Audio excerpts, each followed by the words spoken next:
Mēs varam sākt. Labdien, cienījamie klausītāji! Prieks jūs visus redzēt. Mikrofons cerams, ka strādā. Jeb ir jāpaukstina balss tons. Nē, nav jāpaukstina, ļoti labi. Nu ko, 3. gads, Precīzijas fórums. Pirmajā reizē es pievienojos, kā tikko Normands teica, gudriem cilvēkiem iestumta telpā, tikko pievienojusies veselības nozarei un stāsts ir par precīzijas medicīnu. Un viena lieta, ko es varu pateikt, ka googlēt ir palicis vieglāk. Pirms 3 gadiem bija daudz mazāks iespējas atrast informāciju, orientēties tajā un gudri runāt. Šobrīd paliek vieglāk. Bet aizvien grūtāk paliek atbildēt uz jautājumu, kāpēc mums no tā visa ir tik maz un kā atļauties vairāk. Tā kā paldies organizatoriem, ka iedevāt man tik atbildīgu un retoriski vienlaikus praktisku jautājumu. Un šodien tiešām ir sapulcināti ļoti atbildīgi un ļoti atsaucīgi panelisti. Un pasākums šodien ir organizēts paralēlajās sesijās. Pilnīgi tā, kad man rāva iekšā blakus durvīs un teica, ka tev arī tas ir jādzird. Es domāju, ka jums bija stipri līdzīgi. Tā kā mēs tādu garu ceļu nākuši. Un, lai īsumā pastāstītu par katru no mums, es šorīt no rīta vēl tomēr Copilotā pārbaudīju informāciju par katru no panelistiem. Un par dakteri, onkoloģu, ķīmijterapeitu Elīnu Sīviņu pirmā ziņa, ko gribēju akcentēt, ir audzēju un kliniskās ģenētikas izpētes laboratorijas vadošā pētniece. Un tikai tad parādījās informācija, ka viņa arī ir dakteri. Tā kā Elīna, labdien! Labdien! Maija Āboliņa. Ar Maiju viss kārtībā, darba vietā atrasta valsts kontrola padomes locekli, un tad ir norāde boldēta. Vada revīzijas, labklājības un veselības jomā.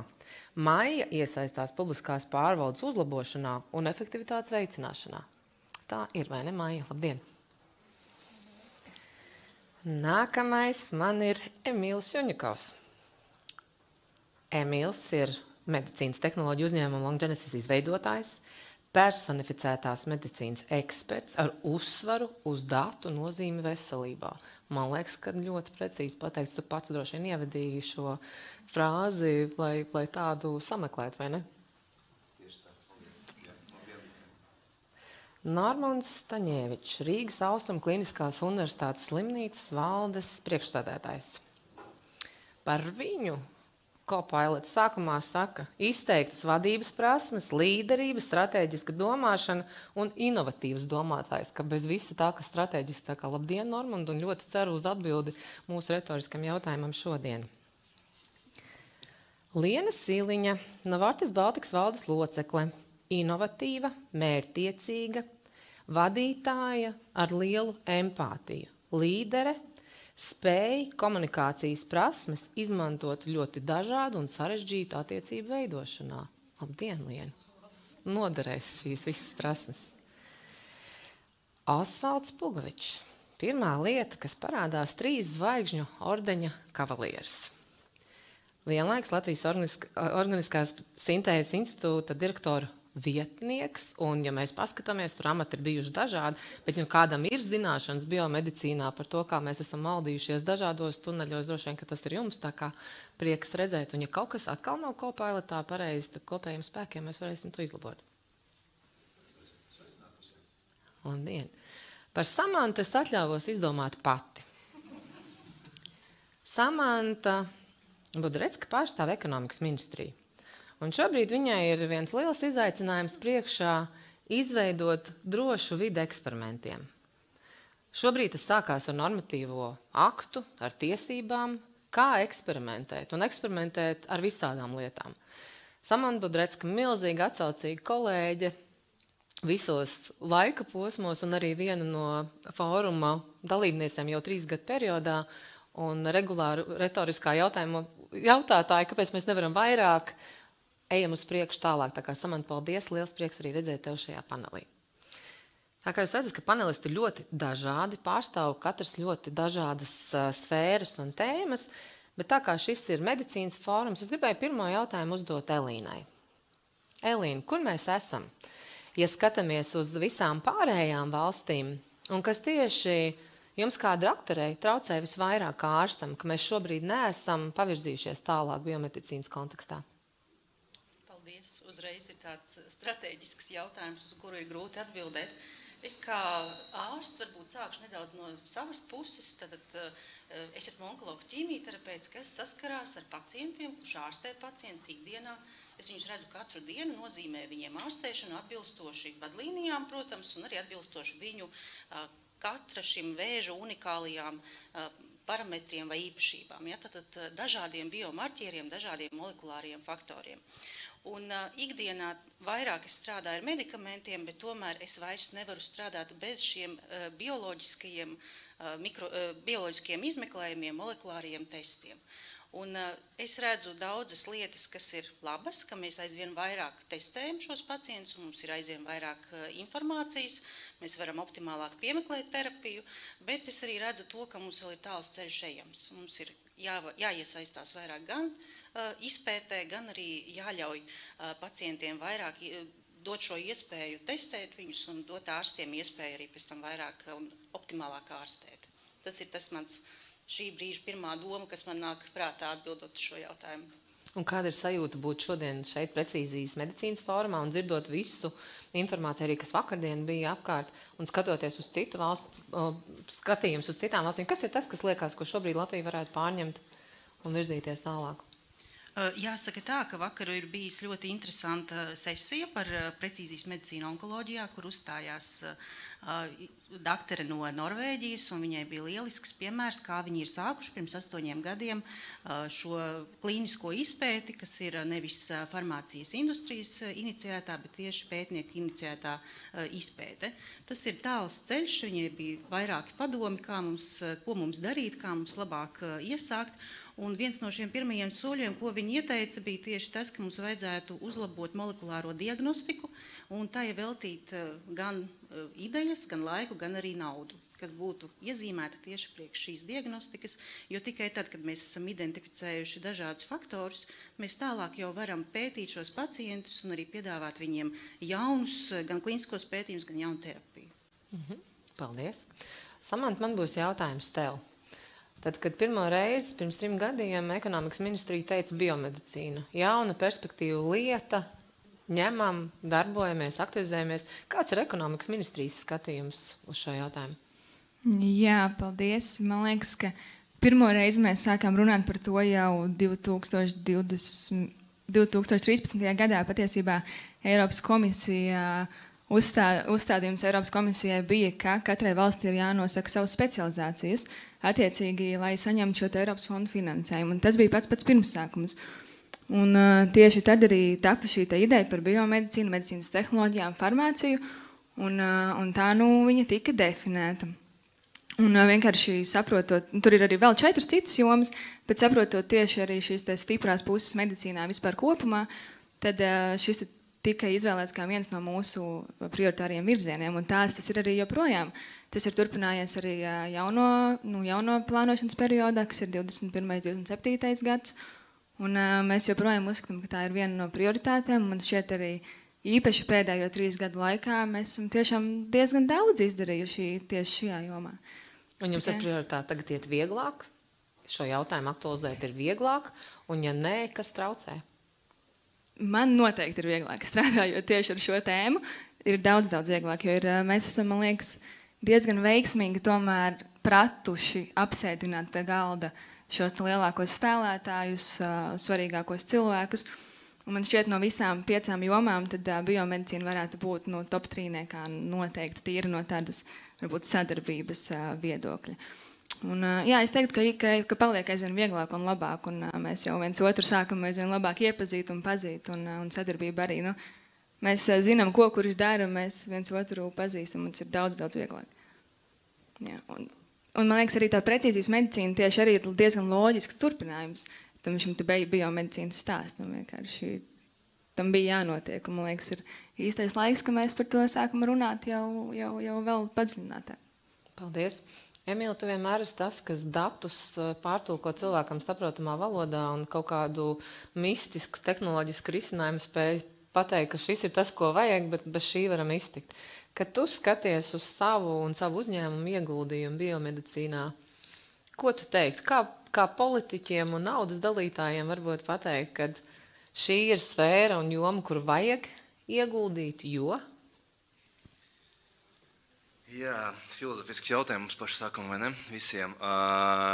Nu, labi, es teiktu, ka, protams, virzība uz digitalizāciju, vai ne, un tā prioritizēšana arī politiskajā vidē ir aktualizēta. Mēs ļoti daudz par to runājam, bet, protams, tas nav stāsts par to, ka mēs digitalizējam digitalizācijas spējas vai vāksim datus, datu vākšanas spējas, bet tas ir jautājums par to, ka mēs tos datus izmantojam.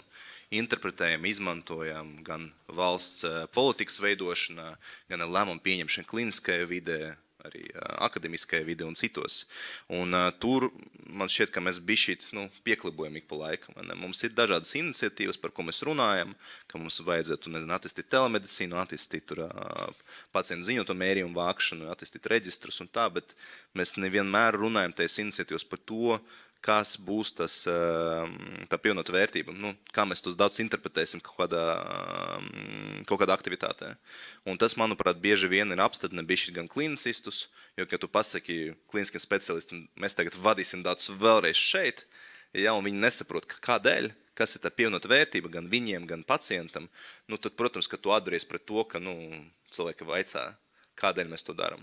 Jā, bet kopumā, protams, ka digitālas tehnoloģijas mums varētu ļoti daudz līdzēt, un ne tikai mums šodien jautājums par kā mēs varam atļauties vairāk, kā mēs varam virzīt uz izmaksu efektivitāti un tiešām ietaupīt tur, kur dēļ tā, ka mums nav datu un nav to insightu, jā, ka mēs nespējam to tagad izdarīt, sakot ar ļoti ikdienas lietām, kas ir nosūtījuma dublēšanas, jā, vai kāds citas lietas, kur digitālas tehnoloģijas spētu palīdzēt mums ietaupot konkrētajā pārvaldības sektora, pārgrozīt to naudu tajā paša personalizētā medicīna beigās.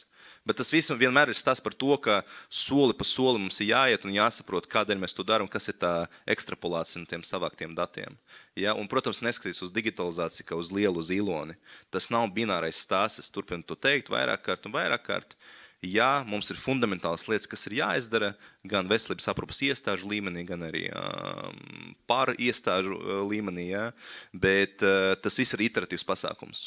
Neatnāks pie mums ar zilo helikopteri, neatlidos, jā, kāds būvju cilvēciņš un neiedos mums flash drive, jā, kur viss būs un viss strādās. Tas ir iteratīvs darbs, bet ļoti svarīgi definēt gan to vektoru, gan arī katra pieturā, ko mēs no tiem datiem varam darīt.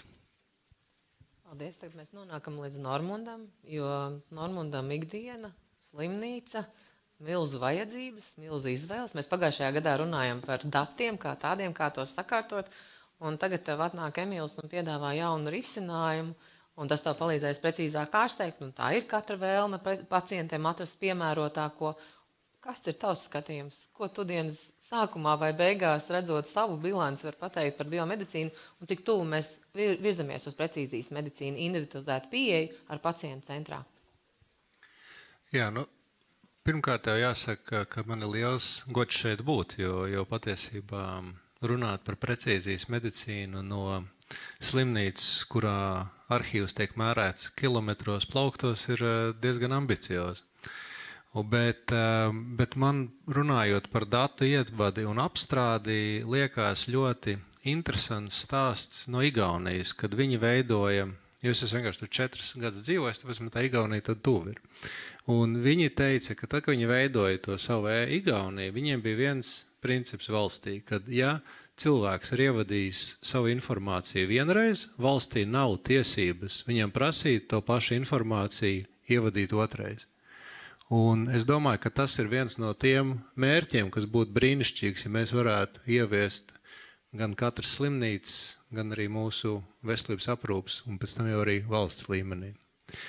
Ja mēs skatāmies, kā mēs strādājam slimnīcas un universitāšu slimnīcas līmenī ar precīzijas medicīnu, droši vien, kad tur ir tie 2 pamatvirzieni, viens ir retās slimības un otrs ir onkoloģija, un ja mēs paskatāmies uz onkoloģiju, tad starp abām universitāšu slimnīcām no 11,000 pacientu, kuriem ir gadu tiek diagnosticēta onkoloģija, mēs ārstējam 90%. Un nav jau tā, ka patiesībā nekas netiek darīts, jo jau šobrīd šie ģenētiskie izmeklējumi, kuri tiek veikti, mums patiesībā ir kritiski svarīgi, jo tas arī nosaka tomēr efektīvāku gan terapiju, gan pielietojumu, gan arī to, kādā veidā šie pacienti tiek ārstēti. Un es domāju, ka šī jau veiktais darbs, gan patoloģijas, gan sekvencēšanas attīstība abās slimnīcās ir ārkārtīgi būtisks. Un, ja mēs paskatāmies uz būtiskajiem risinājumiem tieši šajās divās jomās, tad, piemēram, Austrum slimnīcas laboratorijā pagājušajā gadā vien tika veikti 1715 ģenētiski izmeklējumi, kas ir, manuprāt, diezgan ievērojams skaits, kurš tomēr liecina par to, ka tā virzība notiek pareizajā virzienā, un mēs zinām, ko mēs gribam tā skaitā no precīzijas medicīnas pielietot ikdienas darbā, jo beigās mūsu atbildība slimnīcā primāri ir pret pacientu, un otrām kārtām, lai to nodrošinātu pret ārstniecību, lai tā varētu sniegt šo ārstniecības pakalpojumu. Un es domāju, ka mēs daudz varam runāt par to, ka tas viss ir, protams, esošā finansējuma ietvaros, un par to, ka mums ir ierobežojumi ar to, ka mēs varam, kad viens pats ģenētiskā sekvencēšanas rezultāts pacientu neārstē, tam ir vajadzīgs šis medikaments, kurš pēc tam ir ļoti specifisks, un par to, ka onkoloģija arī jau lielajos lokalizācijās ar vien vairāk virzās uz precīzijas medicīnas virzienu, kur nepieciešams ļoti specifisks medikaments specifiskam pacientam. Tomēr es vēlētos mazliet varbūt padežoties ar to, kas ir izdarīts jau universitātes slimnīcās, jo mūsu slimnīcās tomēr laboratorijas un patoloģijas un sekvencēšanas centrs ir patiešām ieviesuši ļoti modernas tehnoloģijas, un es domāju, ka balstoties uz to mēs varam runāt par to, ka universitāšu slimnīcas, un šajā gadījumā es arī, vēlos izcelt arī Austrum slimnīcas laboratorijas dienestu patoloģijas un sekvencēšanas daļu, un ir izvirzījuši, kad vadošo laboratorijas ģenētisko izmeklējumu jomā pieaugušo onkoloģijas pacientiem. Un es domāju, ka šeit ir svarīgi par to, kad mēs arī vakar par to runājam, ir jāveido kopdarbs, ir jāveido komandas, arī starp visām iesaistītajām pusēm, tāpat kā onkoloģijā ir šīs multidisciplinārās komandas, kuras strādā pacienta interesēs. Tāpat arī mums starp institūcijām, starp vadītājiem ir jāveido multidisciplināras komandas, kuras ir mērķētas uz labāka pacienta gan diagnostikas, gan terapijas izvēlu un izstrādu un ieviešanu. Paldies! Mēs gatavojāties šim panelim, mums bija viena saruna, jau labu laiku atpakaļ, un sarunā dominēja tēma, kā virzīties prom no viena gadījuma vai katra skaļākā gadījuma ārstniecības procesā, kur sabiedrības uzmanība ir milzīga, bet kā Maija uzdeva tādu retorisku jautājumu, kā mainīt lielu un smagnēju sistēmu ar jaunām pieejām, jaunu ideju, tā ka tā mainās pēc būtības, ne tikai formāli ar atkal kārtējo ziņojumu. Maija, gads pagājis, cita tēma, nedaudz cita kompānija, kur esam?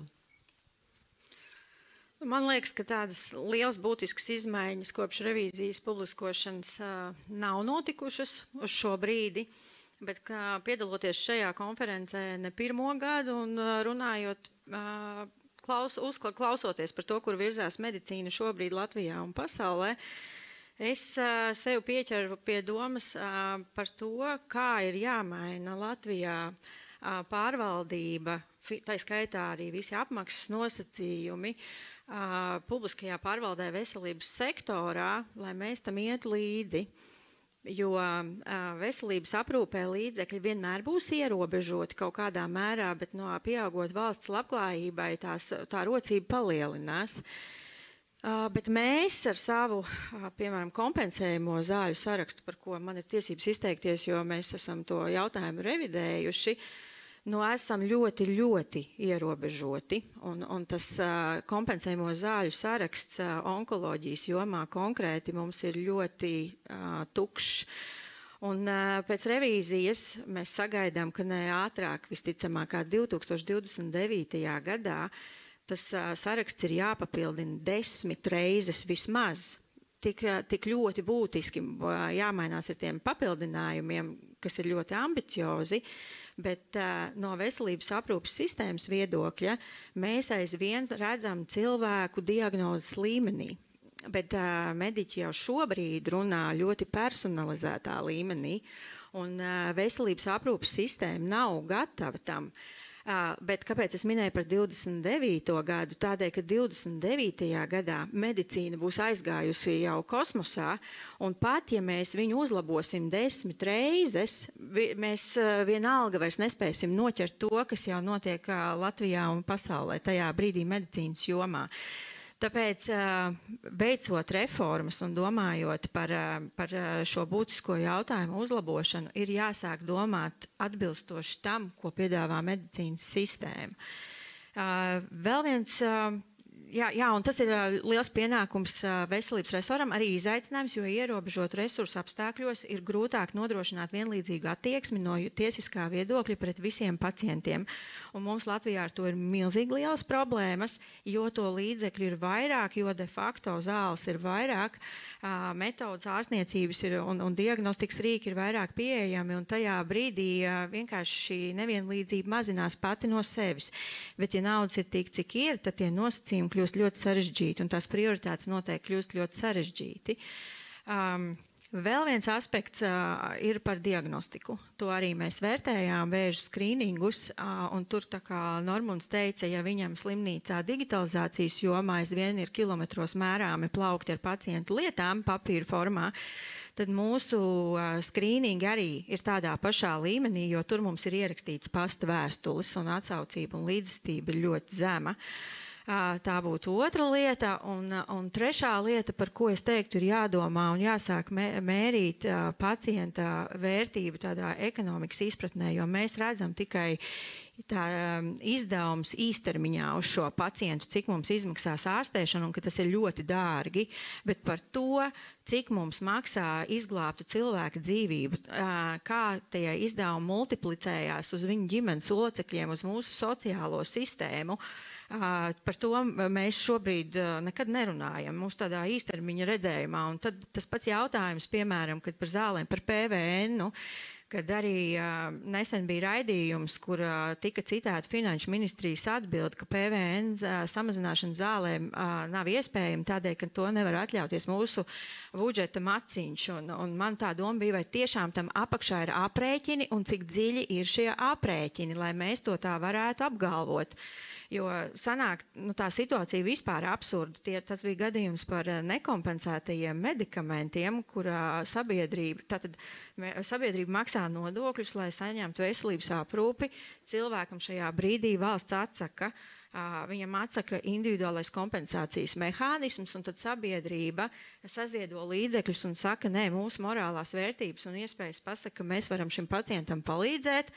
Un tad valsts saka, nē, mēs nevaram samazināt PVN, un mēs esam plānojuši gūt ieņēmumus arī no šī gadījuma. Man liekas, ka tā dubultā morāle un nespēja domāt tālāk, mēs uz priekšu netiksim, kamēr mēs to neapzināsimies. Un arī nesāksim īstenībā rēķināt, cik mums tas faktiski izmaksā plašākā nozīmē.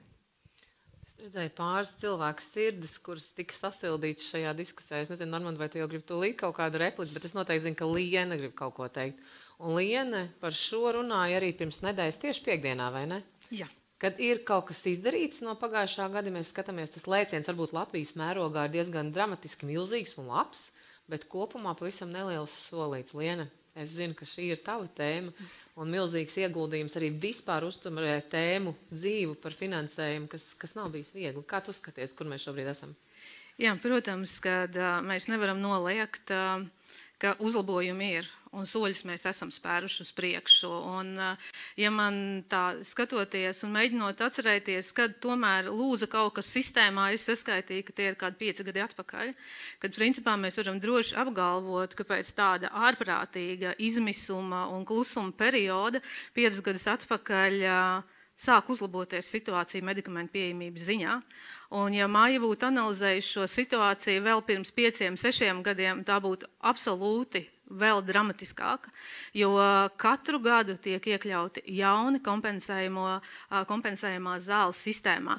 Protams, tas nav tas, ko mēs gribam redzēt, tas nav tas, kas ļauj mums tuvoties Eiropas vidējiem rādītājiem, bet vienalga, ja mēs vēl pirms pāris gadiem, es arī paralēli tam, ka vadu Novartis organizāciju, strādāju arī Starptautisko inovatīvo farmaceitisko firmu asociācijā un esmu valdes priekšsēdētāji, mēs ļoti centāmies noķert Lietuvu un Igauniju. Mums tas šķita tāds sapnis netverams, jo visos pētījumos, kas rādīja zāļu pieejamību, mēs bijām, pēdējā, priekšpēdējā vietā, tas jau bija Eiropā, tas jau bija lielisks sasniegums.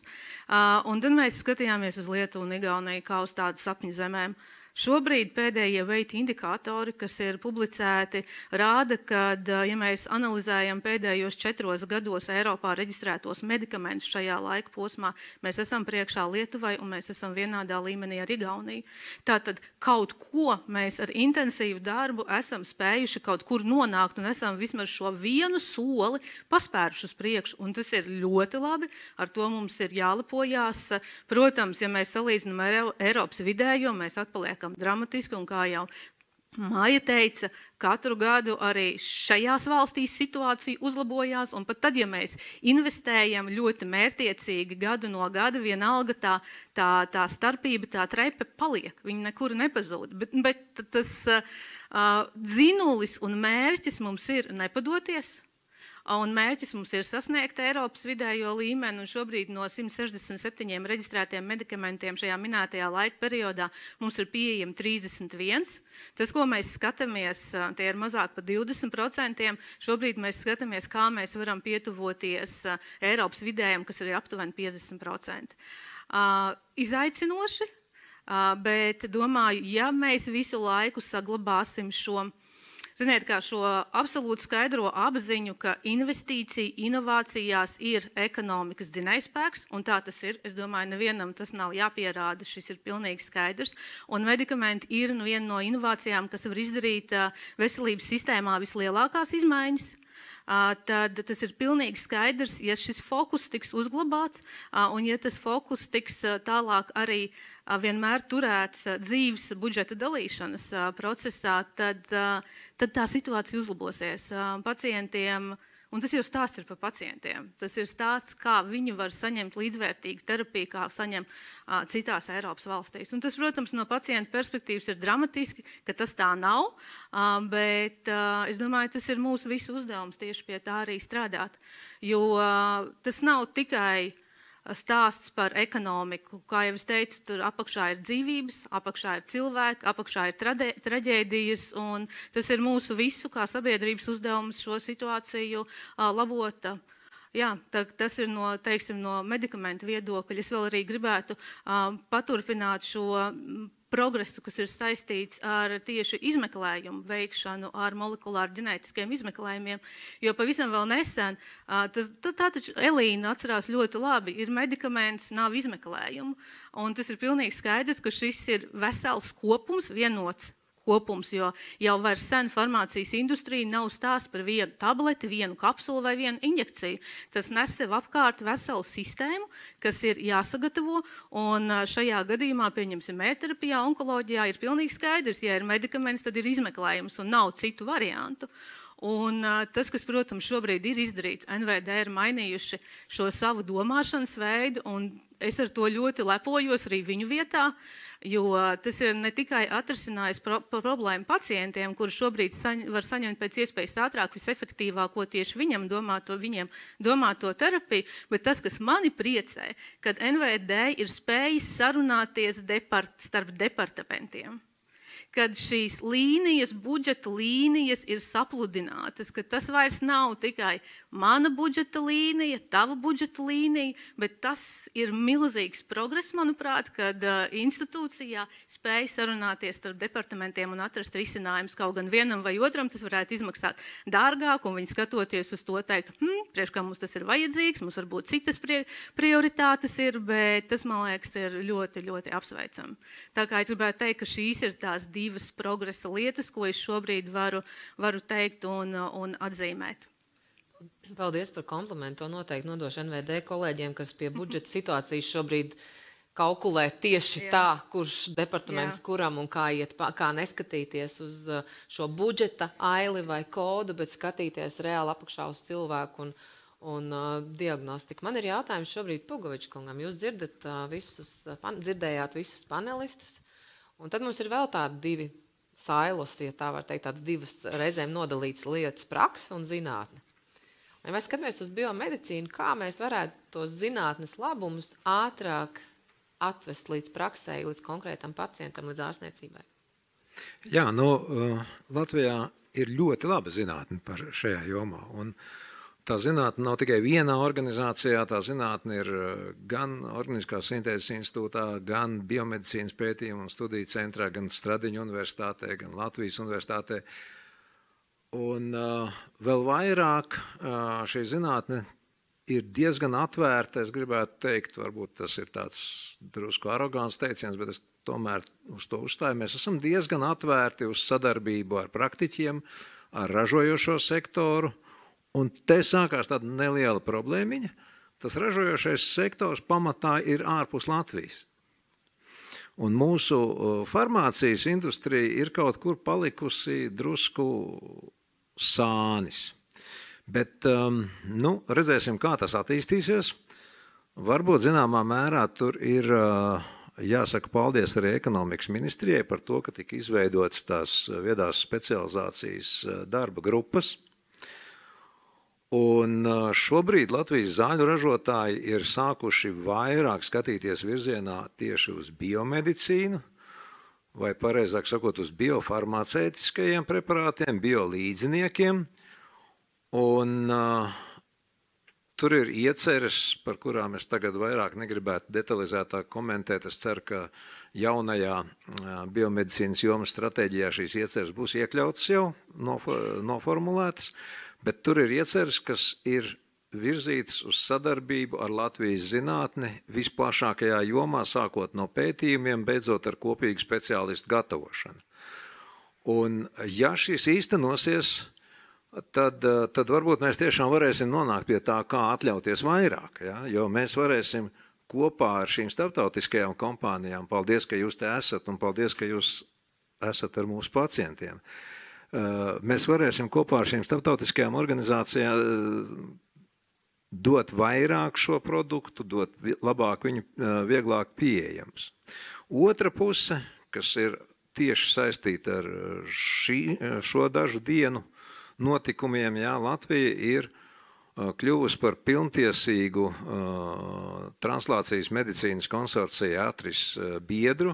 Rīgas Stradiņu universitāte ir nacionālais mezgla punkts, un vakar blakus zālē mēs parakstījām šo te vienošanās protokolu par to, ka 4 pētniecības organizācijas iesaistās šajā ATRIS tīklā.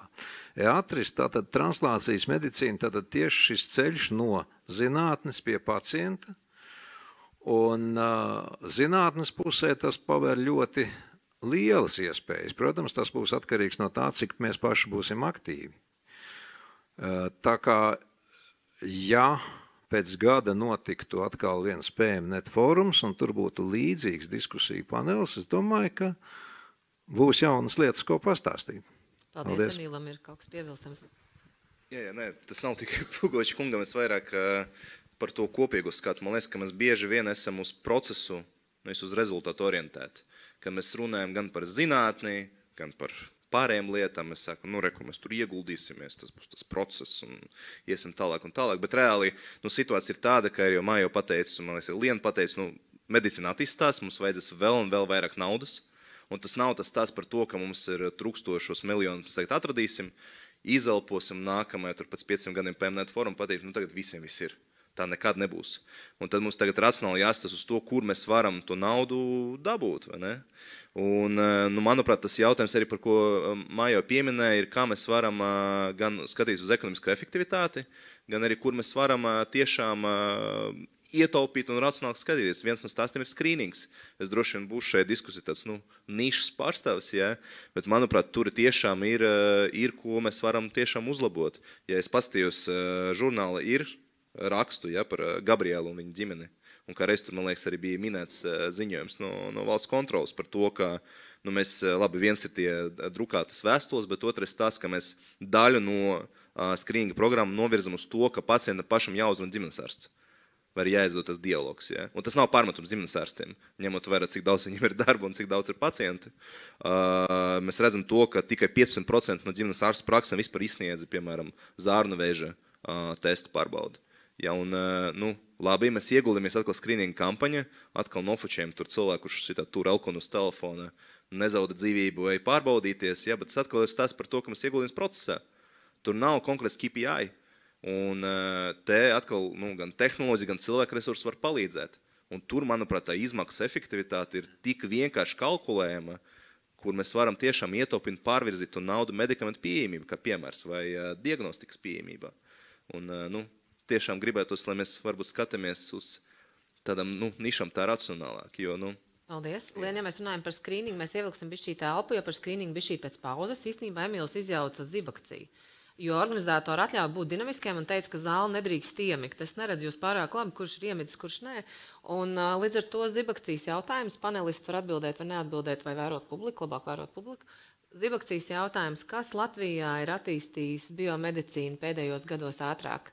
PMNet fóruma eksperti, paceliet rokas, kas domā, ka tādēļ, ka mēs iedvesmojamies no ekspertiem, kas brauc uz PMNet fórumu. Samanta, skaties.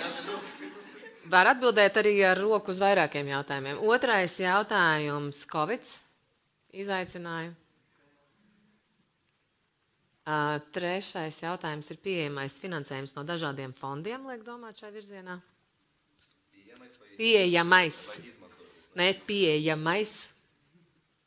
Un pēdējais jautājums - mūsu ārstu gudrība, izcilība kopā sadarbojoties ar zinātni. Ir tas, kas biomedicīnu virz uz priekšu. Nu tā, tad visi var iet mājās, blakus notiek vēl viena cita diskusija, un mēs paliksim parunāt par skrīningu. Īstenībā jautājums jau droši vien, kad nav atbildāms ne ar vienu no manis uzdotajiem jautājumiem. Bet ir palikusi viena liela izsaukuma zīme un jautājuma zīme vienlaikus. Un tas sakrīt ar to, ko tikko no paneļa diskusijas sākumā teica Normunds, ka te mēs esam visi gudri cilvēki, esam lietas kursā par jautājumu un skatāmies, kā rādītāji mainās. Un tad ir cilvēks vienkāršais aiga baloda, dzīvo uz brīvības ielas, katru dienu iet uz darbu, principā ir apzinīga, bet paskatoties uz viņas datiem, tie par apzinību neliecina. Un tad mēs nonākam pie ikdienas veselības. Man patīk, kā Elīna ir teikusi vairāk kārt, ka ārstniecība jau nenotiek ārsta kabinetā. Viņi jau notiek ar mani tur, kur es eju un ko es daru un ko es izvēlos. Un lai arī cik viņi intensīvi ar mani runātu, dienas beigās tā izvēle ir jāizdara man. Un kādu es to izdarīšu, es pat, man liekas, nereti ir grūti atcerēties pat tad, kad viņa ir izdarīta. Un te mēs nonākam pie vienas no prevencijas lietām vai tādu pamatlietām vispār veselības pratībā - skrīnings. Un, ziniet, man ir ļoti burvīgi panelisti, jo viņi uzdod arī moderatoram uzdevumus. Un pašās beigās mēs runāsim par divām praktiskām lietām vai par tādiem diviem takeawayiem, ko mēs paņemam līdz no šīs diskusijas. Tā kā mums jāpaliek līdz beigām. Bet šobrīd runājot par skrīningu, mēs redzam, ka ir parādījušās vismaz vairāk akciju. Mēs arī redzējām labierīcībās, ir salīmēts pārbaudi krūtis, atsaucies krūts vēža profilaksē un tam līdzīgi. Bet vai mēs sasniedzam tos cilvēkus, kas neatsaucās? Un te ir mājas jautājums arī par pieejamību. Cik pieejama tad ir ātra un operatīva iesaiste, pat tad, ja es izlasu to vēstuli un saprotu, kas mums ir jādara. Tas ir jautājums visiem panelistiem, kur jūs saredzat, kā varētu rīkoties savādāk. Bet, Liena, lūdzu, vārdu tev, tu arī esi bijis iesaistīt ļoti daudz prevencijas aktualizēšanā līdzās ārstniecībai. Jā, par skrīningu runājot, Emīls jau ieskicēja tos rādītājus, kas mums šobrīd nav, tur ko diži lepoties ar viņiem, un Maija savukārt teica, ka tie kanāli, kādā mēs mēģinam uzrunāt šos cilvēkus, kuriem ir jāiet skrīningā, nav īsti pareizie. Un tas mans viedoklis ir, kur ir tas spēks, un man šķiet vēl joprojām, ka spēks ir ģimenes ārstos. Un pat neskatoties uz to, kad ir pat ģimenes ārstiem, pareizi latviski pateikt, tā kā pat bonus sistēma samaksa par to, kad tiek noskrīnēti konkrēti pacientu apjoms, kaut kā to neveicina. Un te ir jautājums, mēs paši, ja es varētu padalīties savā kompānijā, mēs par to domājam, mēs arī piedalāmies dažādās iniciatīvās, kas nav varbūt tieši saistīts ar mūsu biznesa interesēm, un skrīnings ir viens no šiem jautājumiem. Tad ir jautājums, kā ģimenes ārstam palīdzēt šajā situācijā. Jo es nedomāju, ka visi ģimenes ārsti par sevi negrib, lai viņu pacienti tik noskrīnēti. Nu, absolūti taču nē. Līdz ar to, kā tad šo ģimenes ārstu motivēt, kā viņam atvieglot.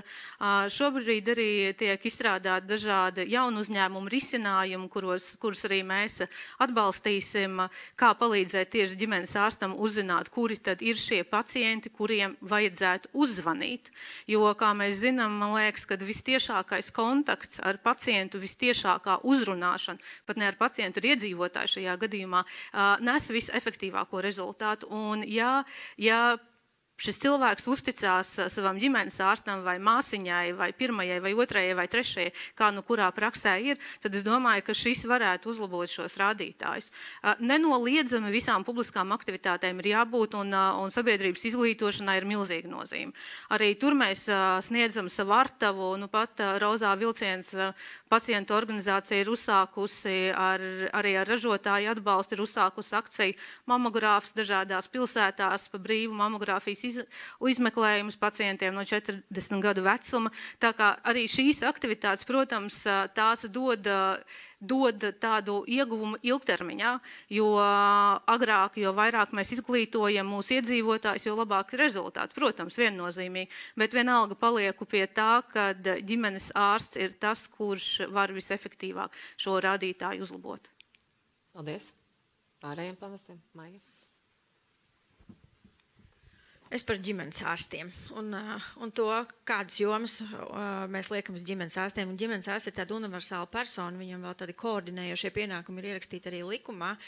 Pacientu uzticība, jā, Covid laikā parādījās, ka tas ģimenes ārsts tā kā būtu uzticams, un tad ir pamatoti un arī nevienmēr līdz galam pamatotas tādas sūdzības un priekšstati par to, kādas ir problēmas mūsu primārajā veselības aprūpē. Bet ir arī objektīvas lietas, nu, kaut vai paudžu nomaiņa, viņu kapacitāte, kas ir nevienmēr ļoti pilnībā objektīvi, viņu pieejamība visiem Latvijas pacientiem objektīvi un arī samaksa, kas ir un nav objektīvs kritērijs. Mēs esam revidējuši ģimenes ārstus tajā pašā onkoloģijā un tagad paliatīvajā aprūpē skatījušies un atsevišķi pašas par sevi. Jā, ir lietas, kur pietrūkst kapacitātes. Finansējums, man liekas, lielākā problēma ir tā, ka viņš sastāv no tik daudzām kārtām un tik daudz visādiem maziem maksājumiem klāt pie kaut kā un nevienmēr pamatoti. Viņi mēdz dublēties savā starpā, tāpēc veselības resora pienākums ir radīt sakārtot vidi un skaidrs apmaksas nosacījums ģimenes ārstiem, un tad varētu sākt risināt arī tās visas pārējās problēmas par kapacitāti un pieejamību, jo nav tā, ka, piemēram, ģimenes ārsti apgūst visu finansējumu, tad, kad viņš tiek iedalīts attiecībā uz kapacitātes stiprināšanu, piemēram. Tā ka tur ir arī liels gribēšanas un kaut kādu citu faktoru jautājums, kāpēc, ka tajā brīdī, kad nauda tiek piešķirta, viņa īstenībā nemaz arī netiek apgūta. Bet tā vide ģimenes ārstiem ir nesakārtot, tur ir milzīgi daudz problēmas, bet viņu iesaisti ir ļoti daudzos jautājumos. Viens ir skrīnings, kas ir kritiski svarīgi. Otra lieta, piemēram, tagad ir paliatīvā aprūpe. Un tieši vakar Saeimā notika diskusija, kur izskanēja viedoklis, kad paliatīvās aprūpes koordinējošais turētājs ir ģimenes ārsts. Ja mēs turpināsim šādā te veidā, neradot ģimenes ārstiem sakārtotu vidi, kurā viņi var strādāt, skaidrus nosacījumus, tad šobrīd mums nav tiesības no viņiem prasīt. Tā ir tāda problēmas paslaucīšana zem paklāja. Mums ir problēma, nav kas to dara, kas to varētu darīt ģimenes ārsts. Bet nekas nemainīsies šajā ziņā. Tā kā es pilnībā atbalstu primārās aprūpes sakārtošanu kā primāro jautājumu, bet to vajadzētu izdarīt, nevis tikai par to runāt. Mazliet arī paturpinot to, ko Maija saka, kad man šķiet, ka ir vēl viena tāda slimība, ko mēs visi šausmīgi slimojam. Mums traki patīk taisīt visādas brainstorms. Un satikties, nu, un tagad vai būt inovatīviem, tad uztaisam tagad darbu grupu un, nu, tagad taisam brainstorm, kā mēs šito atrisināsim.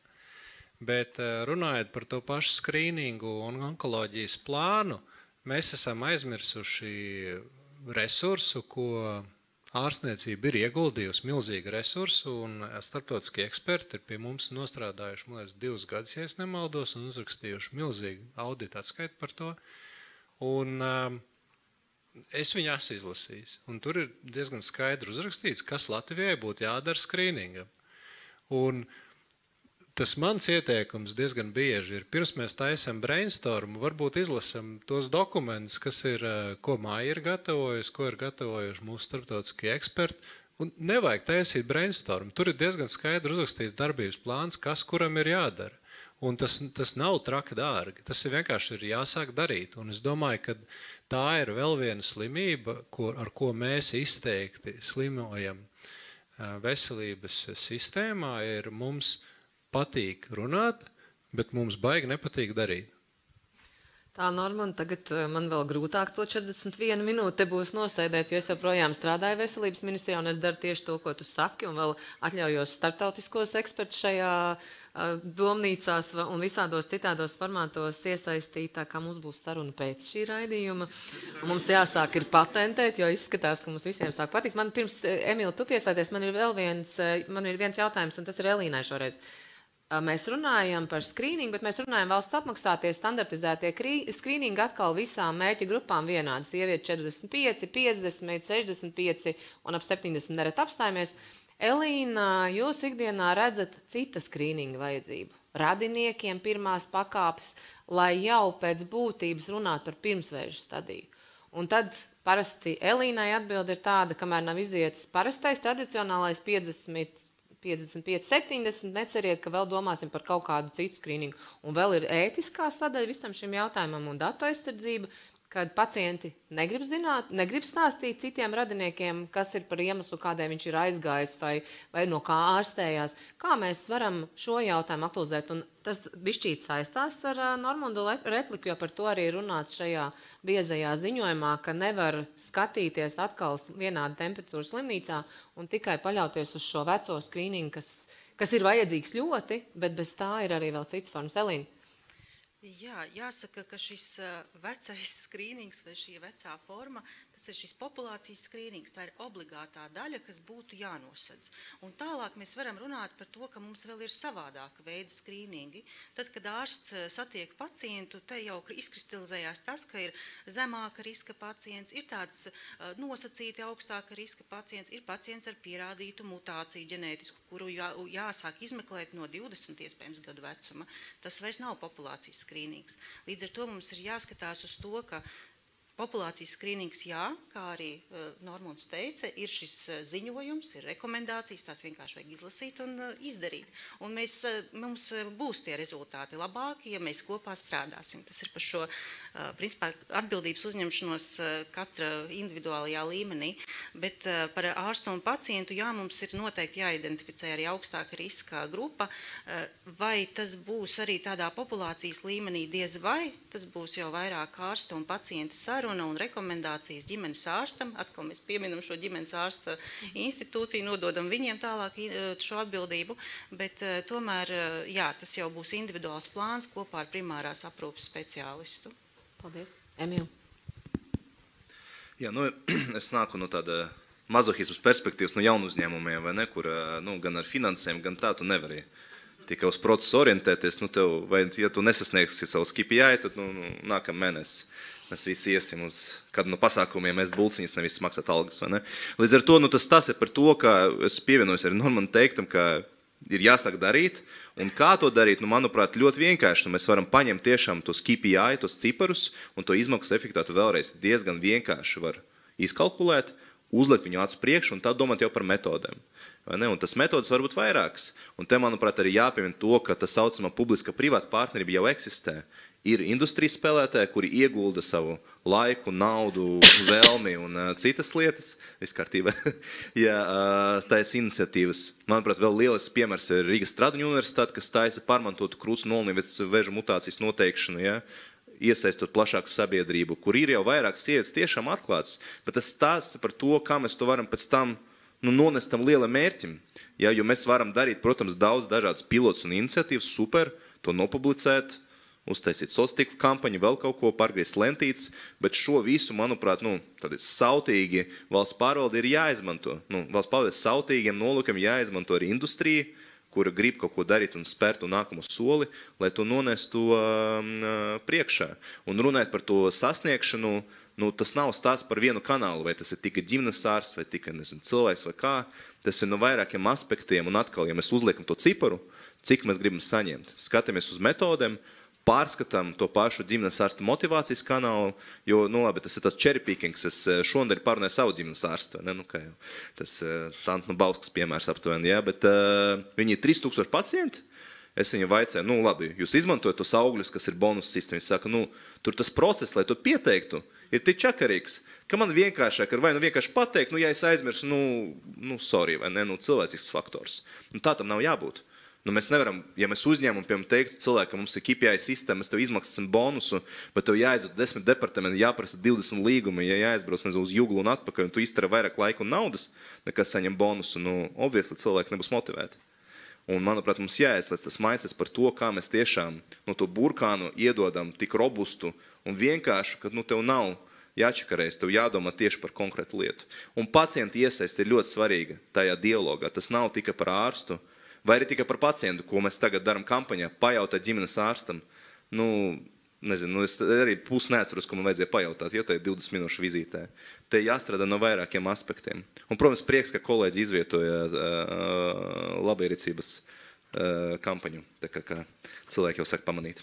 Paldies par sanāksmēm. Tad droši vien mēs ar Samantu abas divas tagad varam saskatīties, kur atbildēs par ko.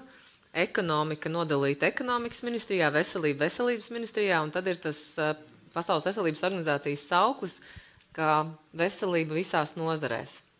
Un mēs ar Samantu esam jau pie šī strādājuši, arī digitalizācijai ir pieejams finansējums, bet katram ģimenes ārstam atsevišķi, jo katra ģimenes ārsta prakse ir mazais komersants, kas ir dažādā digitālās attīstības stadijā. Katra stadija ir novērtējama, katras stadijas novērtējuma rezultātā uzzīmējama ceļakārta un tā tālāk.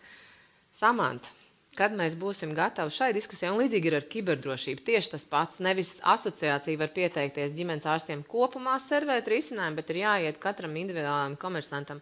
Un mūsu gadījumā mēs jau zinām, kad ārsti neaizies. Jo tādēļ, ka pacients būs primārs un sarakstīt pieteikumu arī reizēm ir izaicinājums.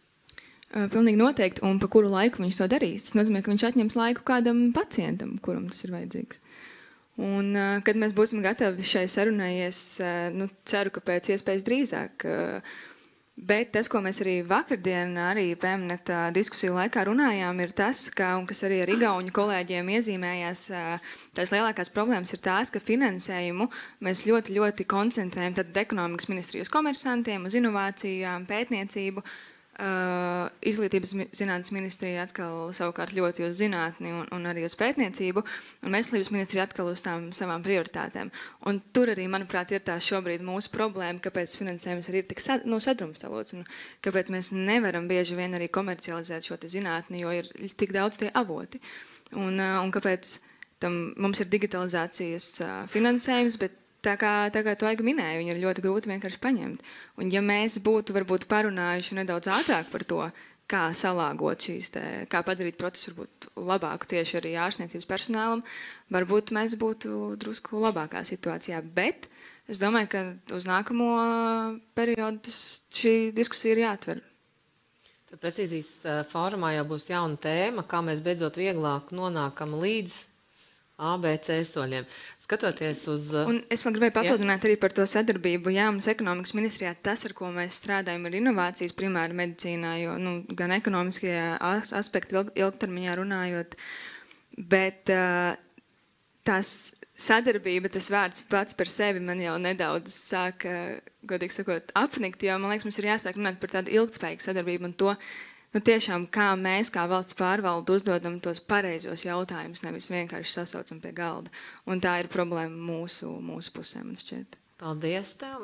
Tagad atkal kārtējā zibakcija, pirms mēs aiziesim līdz nākamajam jautājumam par pētniecību un ārstniecību. Un zibakcijas jautājums pavisam vienkārši. Kam šonedēļ bija lieliska, tas ir zālē, bet jūs arī varat piedalīties.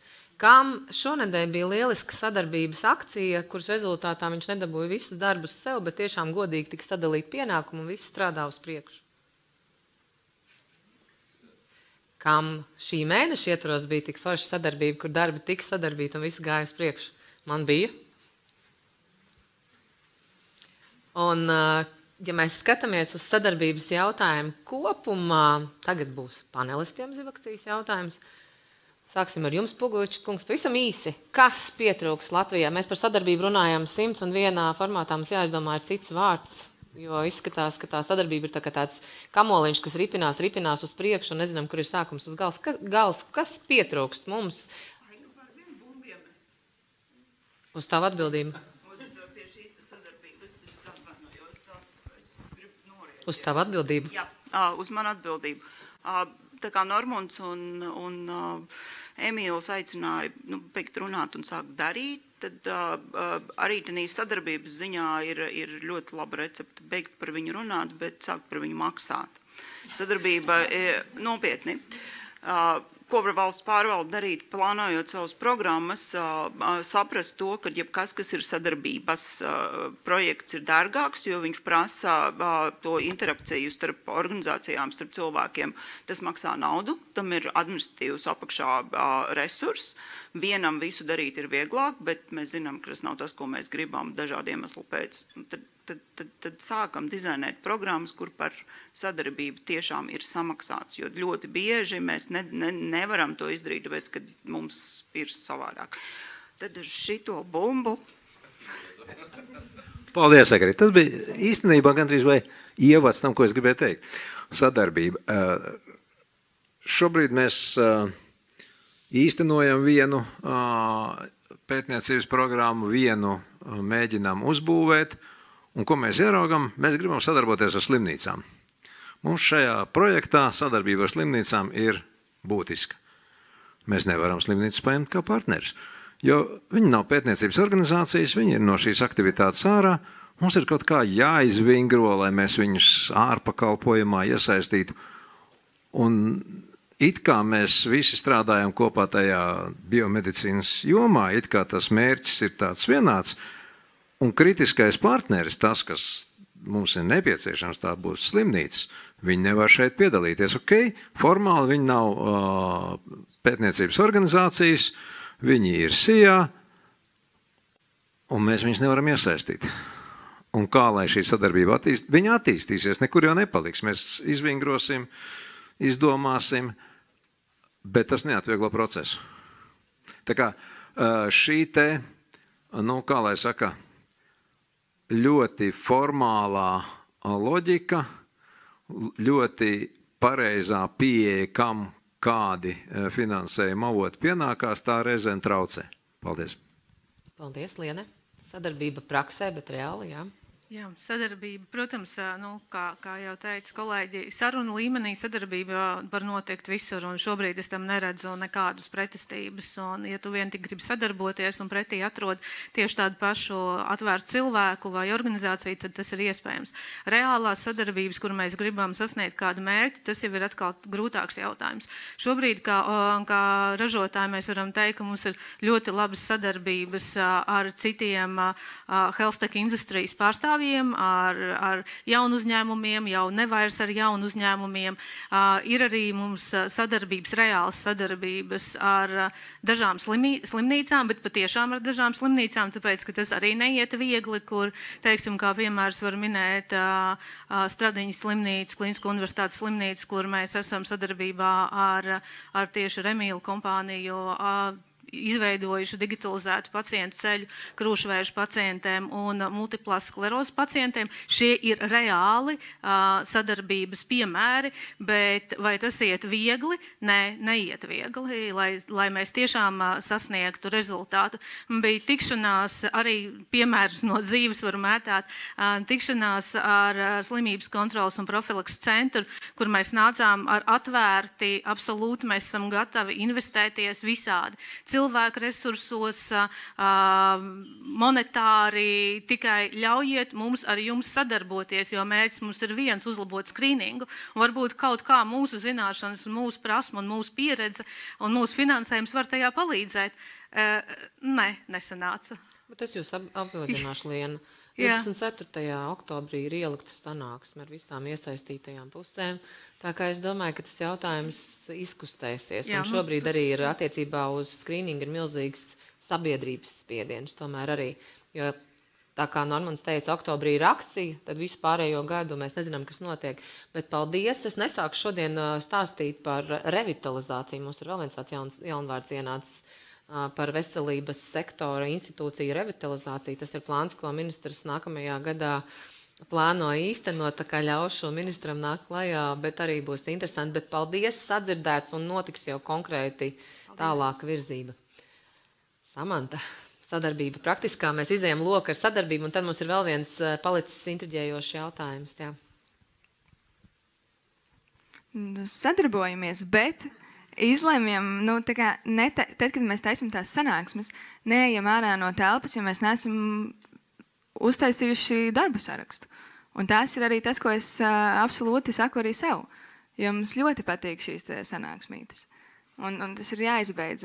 Bet man ļoti arī patīk mūsu LIA formāts, ko Pugavičs kungs jau pieminēja, kas ir absolūti tāds bottom-up pieeja, kur industrija nozara akadēmija var pateikt, definēt tos savus mērķus, izaicinājumus, un valsts pārvalde ir klāt un blakus katrā tikšanās reizē, un arī pasaka, mēs to varam izdarīt, nevaram izdarīt, un tad arī piegādā šo te rezultātu. Un tas, man liekas, ir formāts, kas mums ir jāizmanto tiešām, jo tas ir tāds gan saistošs dokuments, ko ministrijām ir jāizpilda. Emīl, pirms tu sāc runāt par sanāksmēm, es domāju, ka tu neteiksi, jo Emīls ir skaitījis manas sanāksmes un vienreiz teicis, cik forši, ka tu var atļauties 4 sanāksmes par vienu un to pašu tēmu un nekur neizkustēties, un man tas kaut kā ļoti dziļi aizskāra, bet šobrīd premjera ir uzdevusi tikt vaļā no sanāksmi verdzības, un tā ir otrs jautājums, kas arī Maijai ļoti tuvs, kā nezinu, ko darīt, tā uzstājas darba grupu, ir entās sanāksmes, tad nav kvoruma, tad atkal ir sanāksme, tad ir nomainījies vadītājs, un dienas beigās jau jautājums vairs nav tik aktuāls. Šobrīd notiek inovāciju laboratorijas hackatons, ja tā var teikt, mēģinot rast un saprast, jo mums visiem tās darba grupas ļoti patīk, uz kurām ir jāiet un rezultāti nav, un tev atkal jāiet, un tad jau es piemirsis. Tā kā es ceru, ka tu par sadarbību pateiksi par kaut ko citu ārpus sanāksmēm. Kas ir tas, kas pietrūks praktiskā, ja tu, Samanta, vēl gribi kādu norganizēt? Es vienkārši gribēju pateikt to, ka mēs esam tie paši cilvēki jau, jo mēs dažkārt runājam tā, it kā mēs būtu ļoti, ļoti milzīga valsts ar cik miljoniem iedzīvotāju, bet, principā jau tie, kas te darbojās, ir, zināmi vārdos, uzvārdos, un mēs tiekamies vienkārši pie dažādiem galdiem, dažādos formātos, bet, man liekas, tas, ka mēs esam vieni un tie paši, jau mēs esam. Paldies. Emīl. Viena ģimene. Draudzīgi, mums laikam ar Normandu jābūt uzmanīgiem ar vārdiem, visu laiku Aiga mums piemin, ka es klausos. būs saruna pēc paneļa, bet labi, par praktiskiem piemēriem droši vien tur divas lietas, un te Pugoviča kungam jāpiekrīst, par to vingrošanu. Ir tādas korporatīvas olimpiskas spēles, kāds redzēs YouTube, tur ir Excel čempions, vēl ko, man liekas, ka mēs varam tajā korporatīvā, tajā vingrošanā arī piedalīties, kā izlasē. Un mēs kā privātie, tieši tas pats stāsts, vai ne, pie mums arī vēršās, piemēram, arī zinātnes institūcijas vai kāds cits, ja un saka, ka viņiem vajag mūsu kompetenci, bet viņi nevar samaksāt, ja ne, un mēs labi esam mazohisma pilni, ka mēs dažreiz lēcam tajā un daram pro bono, bet tik un tā tu meklē visus šos mehanizmus, un tajā vietā, lai sasniegtu rezultātu, mēs gadu pavadam tajās džungļos, ja, un pēc tam mums ir 9 mēneši, lai pieradītu, nezinu, tur pacientu iznākumus, ja, ko nevar izmērīt, ja, un tad tu sāc tur vingrot citās jomās. Bet otrais stāsts, es arī pievienošos Lienais teiktām, ka tas jau notiek, bet jautājums ir, kā to sadarbību pēc tam translēt tālākajā stāstā. Ja? Un mums arī bija piemērs ar to pašu iestādi, ka mēs palaidām Screenings LV jau 4 gadus atpakaļ. Mēs atkal bijām mazohismu pilni, es ceru, ka investori mums nedzird. Mēs bijām gatavi vienkārši atdot to bez maksas, jo mēs esam iesaistījuši 11,000 sievietes, un es reāli varu parādīt 2 pašvaldības, ka ir 10 sieviešu, kas netika vispār uzrunātas par profilaks un skrīningu. Mēs bijām gatavi atdot, mums bija visas piekrišanas pārējais, ka sievietes grib zināt vairāk. uz ko iestādes teica, ka viņi īsti nesaprot, kā to izmantot un kā to pielipināt klāt pie stratēģijas. Kas, protams, ļoti grūti ielikt savās smadzenēs, kad tu strādā privātajā sektorā, vai ne? Bet sadarbība ir, mums, manuprāt, jāiemācās, kā par to maksāt un administrēt, ja tas tiešām iet, un kā to translēt tālāk. Jo ļoti daudz visādu pilotiņu, ļoti daudz projektu, pētījumu projektu, un man būs komentārs pēc tam par to pētniecību no IKT perspektīvas. Man liekas, ka tur var mūsu programmēšanas sensoņus ļoti sautīgi izmantot, lai sasniegtu rezultātu, bet atstāšu to. Priekš digitālā veselības centra man šis dara. Pēc tam atstāšu to. Jā. Paldies. Elīna, kas sadarbībai, kas strādā un kas ir praktiska, ko ieteiktu? Klausoties iepriekšējos runātājus, man šķiet, ka kaut kur jau tas mums viedoklis saskan, ka ir no vienas puses jābeidz runāt un jāsāk darīt. Es domāju, ka tā ir tāda atbildības uzņemšanās katram savā līmenī, gan par to, ko mēs darām, gan par to, ko mēs runājam. Un domnīcas un šīs vietas, kur mēs satiekamies, komunicējam, tas ir lieliski, bet ja mēs vienkārši runājam runāšanas pēc, tad tam nav nekādas jēgas. Ir skaidrs, ka mums ir jādomā, ko mēs runājam, pēc tam arī jāizpilda savi solījumi.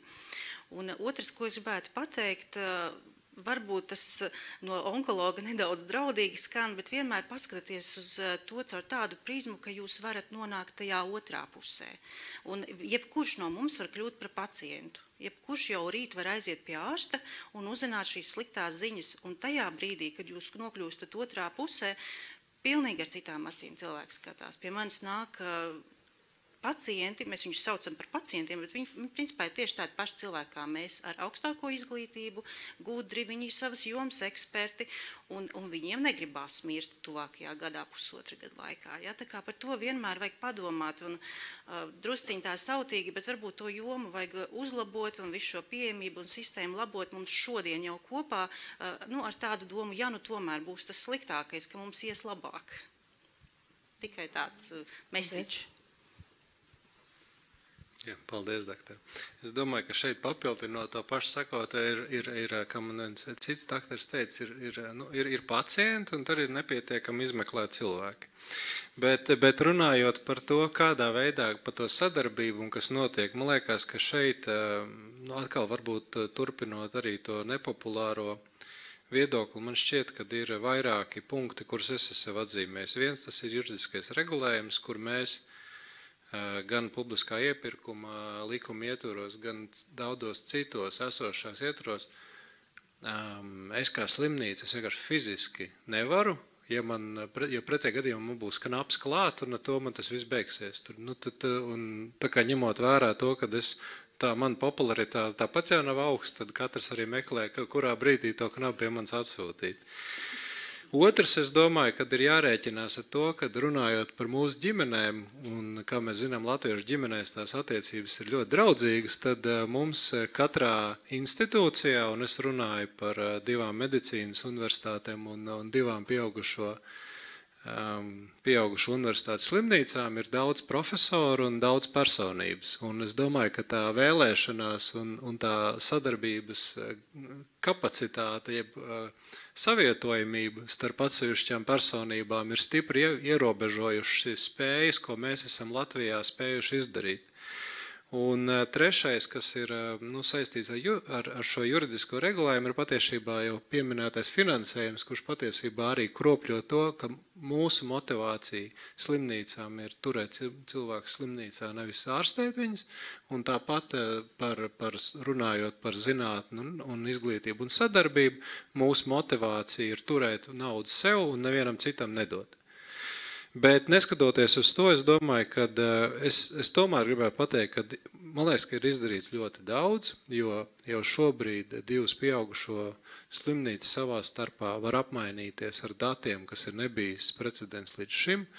Caur sektoru tas notiek par radioloģiskiem izmeklējumiem, un burtiski šajā nedēļā abas slimnīcas var apmainīties ar izmeklējumiem par pacientu epikrīzēm un konsīliju izrakstiem, kas līdz šim nebija, jau tā bija milzīga problēma. Un es domāju, ka es patiesībā gribu arī atzīmēt to, ka abas universitāšu slimnīcas patiesībā ir apņēmības pilnas un ļoti labi sākušas arī normāla diskusija ar universitātēm par sadarbību par rezidentūru un studentiem. Vismaz tagad nevis tas notiek kaut kur gaiteņos, bet mēs sēžam pie galdiem un runājam. Skaidrs, kad šī paša rezidentūra, kas ir vajadzīgs slimnīcai, lai strādātu, un rezidentūras programmu turētāji ir universitātes, un šie 5. 6. gadu studenti mums ir vajadzīgi arī slimnīcās, lai viņi strādātu. Savukārt no universitāšu viedokļa tas ir svarīgi, jo pretējā gadījumā viņš pat īsti pabeidzot, viņš nekad nav pie pacienta bijis. Un ir bišķiņi pagrūti pēc tam, ka viņš atnāk, un viņš nobīstās, kur to profesiju, ko viņš ir izvēlējies. Tā kā patiesībā es teiktu, ka ir ļoti daudz subjektīvu ierobežojumu, ar kuriem mēs saskaramies, bet tajā pašā laikā ir brīnišķīgi sasniegumi, ko mēs esam izdarījuši, neskatoties uz apkārtējo sistēmu. Mājai galvārds, pirms es saku, ko es domāju par sadarbību. Jā, manuprāt, sadarbība ir ļoti laba lieta, bet sadarbībai Latvijā ir ļoti daudz trūkumu. Bet to var izdarīt jebkurā gadījumā. Un es gribētu teikt, padalīšos ar savu pieredzi. Tajā brīdī mēs sadarbojamies, es ļoti daudz sadarbojos visās revīzijās, un mums ir rezultāti. Mums ir onkoloģijas ziņojums, kur mēs sadarbojāmies ar doktoru Hegemani un ar doktoru Lēnieci. Un tajā brīdī, kad, piemēram, mēs viņām pirmoreiz zvanījām, un vispār jebkuram, kam mēs zvanam, labdien, šeit jums no valsts kontrolas, mēs gribam sadarboties. Es domāju, ka tur daudziem sirds pamirst tajā brīdī, tas ir izaicinājums mums, bet mums par spīti tam izdodās. Tad nākamais solis ir tāds, ka ar tādu zinām skepsi, atkal kārtējā valsts iestāde jāiet sadarboties. Un tad ir noslēdzošais posms, tad, kad izdodās, un tad, kad ir rezultāts, tad mans personīgais tāds uz mūžiem paliekošais gandarījums ir e-pasts no doktoras Lēnieces, kur viņa raksta, tagad tās zāles mielamums pacientiem ir iekļautas kompensējumu zāļu sarakstā, un bez valsts kontrolas tas nebūtu bijis iespējams. Un tā, lai to panāktu, man pieeja ir tāda. Pirmām kārtām sadarboties nozīmē uz rezultātu, nevis uz procesu. Un tam mērķim ir jābūt nospraustam, pirms mēs ejam sadarboties un pirms mēs ejam tajā kopējā kabinetā. Mums uz sadarbību ir jānāk sagatavojušamies. Un otra lieta ir rezultāts, ka mums ir jāvienojās tālāk pilnīgi noteikti. Un lai par to rezultātu varētu spriest, ir jāievēro projektu vadības pieeja. Sadarbībai sākums un beigas, sadarbībā nav pastāvīgs ilgtermiņa process. Un ar šādu projektu vadības pieeju, kāpēc es saku, ir viena revīzija, mums ir cits revīzijas, tur ir cits nevalstiskās organizācijas. Un mēs turpināsim sadarboties, un vēl mums ir ļoti liela atsaucība. Mūsu iniciatīva, citreiz ir otras puses iniciatīva, un tad tas viss notiek. Mēs priecājamies un svinam rezultātu savai sadarbībai. Paldies! Mēs arī šobrīd svinam vai piedzīvojam vienu sadarbības rezultātu, un 1. oktobrī ir izveidots mazā sastāvā, 5 cilvēku sastāvā Latvijas Digitālās veselības centrs, kapitāla sabiedrība, kas strādās ar veselības datiem. Un, ziniet, lielākais izaicinājums uzrunājot un atlasēs, organizējot pirmo 4 īstenībā, jo valdes loceklis ir atklāts konkurss, ir pirmais jautājums, kas viņiem jautā, bet kas mums palīdzēs ar sadarbību? Kas mums palīdzēs ar visiem pārējiem, ja mēs zinām, ka veselības nozarē tas ir ļoti grūti un sarežģīti. Un īstenībā es droši vien, ka būšu oponents jums visiem, kad nereti tā sadarbība sākas ar sarunu, uzmanības nofiksēšanu, noturēšanu, bet ja tev ir 25 jautājumi, tad tu nereti netiec nekur tālāk. Un, lai mēs šoreiz kaut kur tik tālāk, mums, diemžēl, būs jāizlaiž jautājums par pētniecību un reālo ārstniecības praksi, jo, kā jau es teicu, mūsu panelisti ir ļoti aktīvi, un viņi teica, Aiga, tu arī neaizies prom no šīs sarunas bez konkrēta uzdevuma, ko mēs daram tālāk. Un mēs sākām diezgan tā pozitīvā gaisotnē, ka tā ir apņemšanās, ko katrs no mums varētu praktiski apņemties, ko darīt pēc šī paneļa, tā kā mēs daļa no jums vai no mums tiekamies nākamajā gadā, mēs neteiktu, ka tā bija vienkārši parunāšana, bet mēs esam izkustējušies tālāk. Osvald, jūs nebijāt tajā sarunā, un jūs nezināt, kas bija tie priekšlikumi, ko darīt tālāk. Ko tīri praktiski vienu lietu jūs pēc šī paneļa, pēc šīs diskusijas varētu izdarīt, lai pacientam, sabiedrībai vai veselības aprūpē būtu labāk? Vai mēs pārstāvtu darīt kaut ko pilnīgi lieku? Tas ir tā, ko mēs varam darīt, Jūs kas ir jādara. personīgi, nē, panelisti teica, ka tas ir personīgs komitejs. Jā, kas būtu jādara. Jā.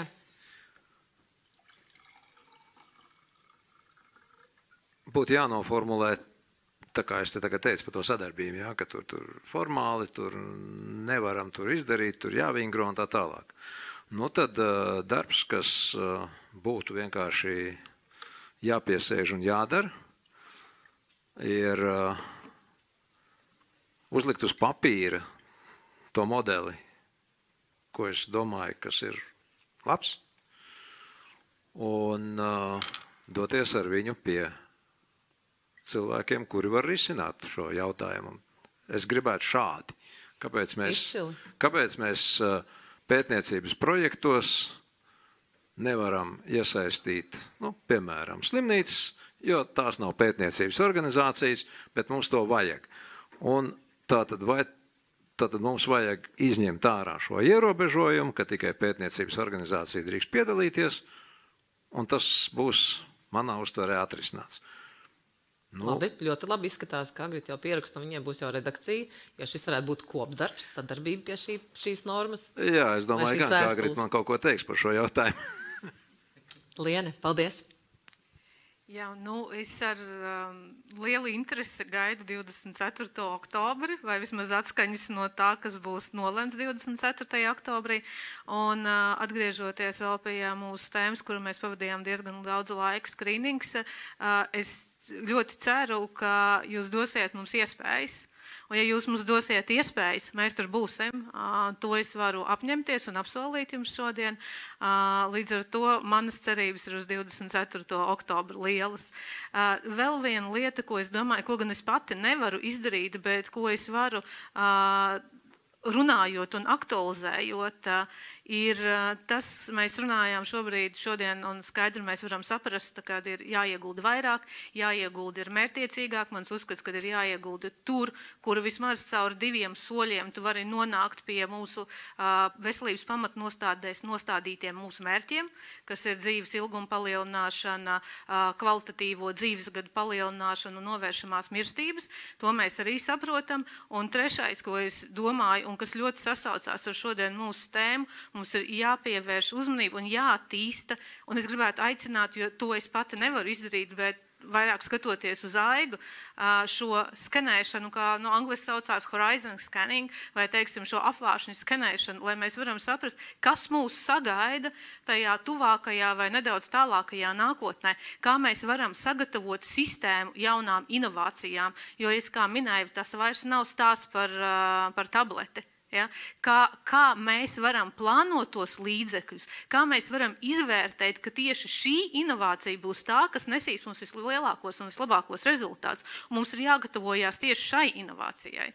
Es domāju, šāda skenēšana, šāda sapratne par to, kas mums gaida nākotnē, palīdz arī dažādu politikas dokumentu plānošanai. Mums ir pietiekami daudz dažādu slimību apkarošanas plānu, kā mēs viņus varam veidot, ja mēs nezinām, kas mūs sagaida 3-4 gadu laikā.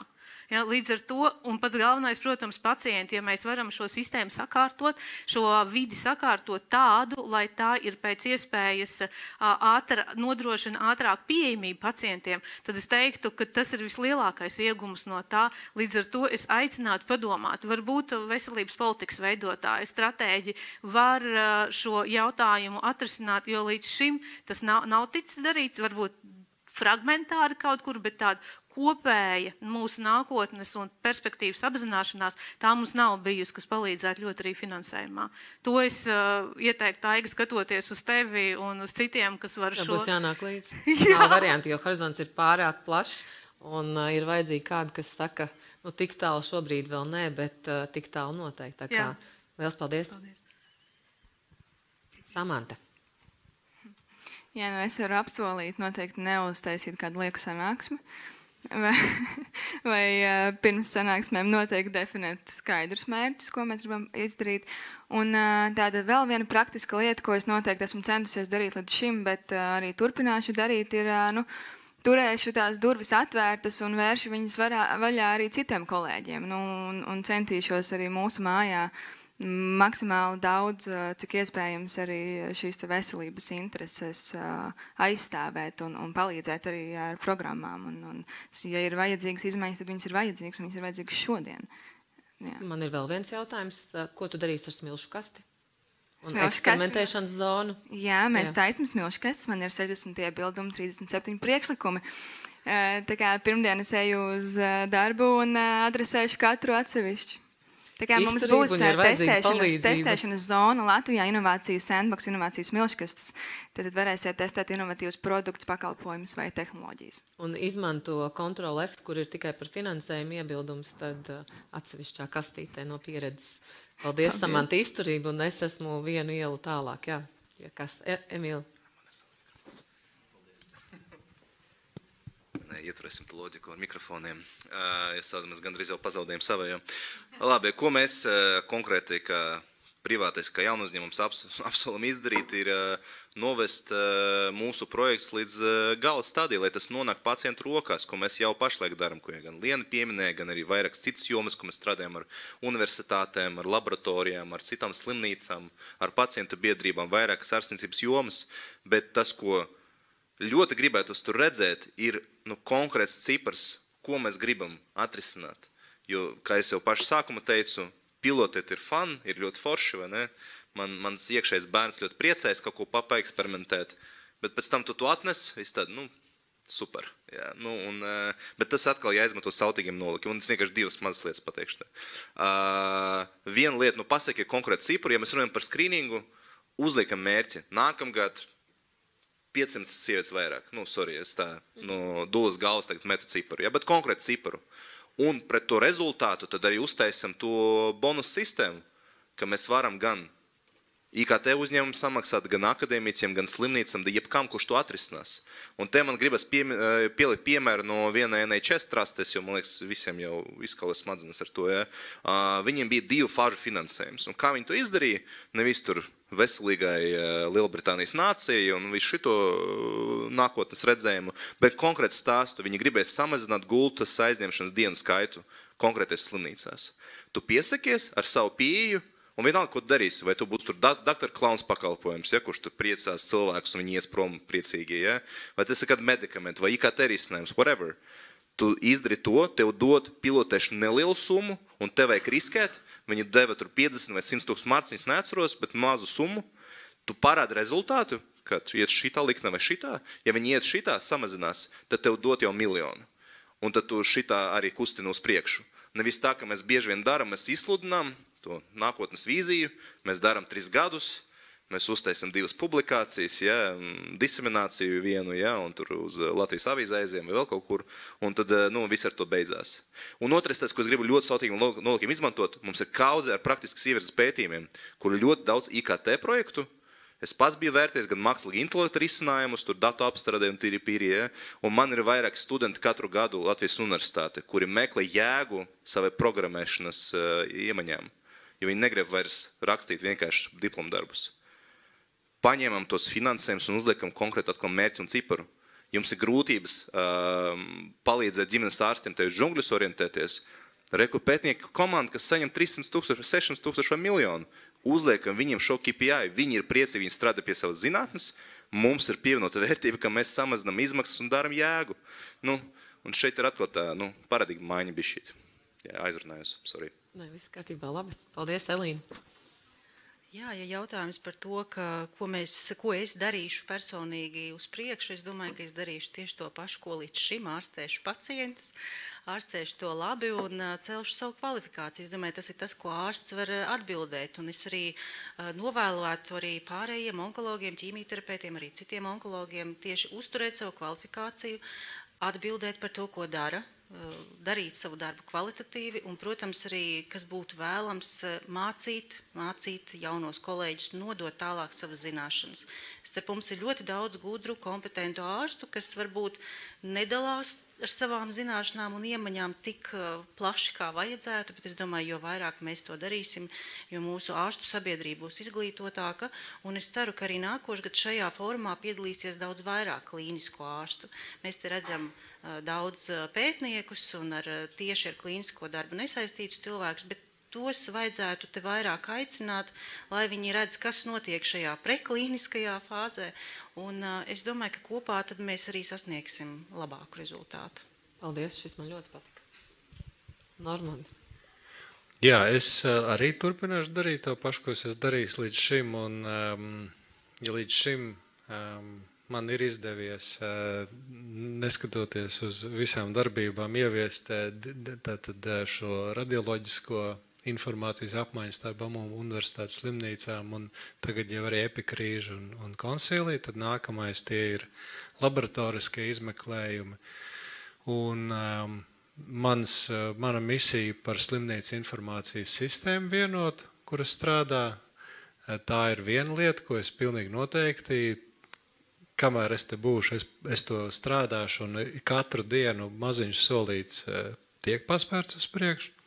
Un otrs kontekstā arī precīzi tas, kad es turpināšu panākt to, lai nākošajā gadā Latvijā būtu akreditēts Latvijas vēža centrs un ceļš uz visaptverošu vēža centru, kas nozīmē to, ka tieši tā nav runa par organizācijas kaut kādu certificēšanu, bet tas ir stāsts par domāšanas maiņu. Tas ir stāsts par to, ka mēs attīstām multidisciplināras komandas, gan klīniskajā ziņā, gan starp organizācijas ziņā, un tas ir stāsts par to, ka klīniskais darbs un zinātnes darbs tiek cieši integrēti, un šis pētniecība notiek, gan šie clinical trials tiek integrēti un uzskaitīti un kontrolēti normāli klīniskajā vidē. Paldies. Mans uzdevums valsts kontrolē ir vākt pierādījumus priekš sabiedrības un par tiem visiem izstāstīt un radīt ļoti nērtu situāciju, nepildīt to, ko valsts kontrole balstoties uz pierādījumiem ir ieteikusi.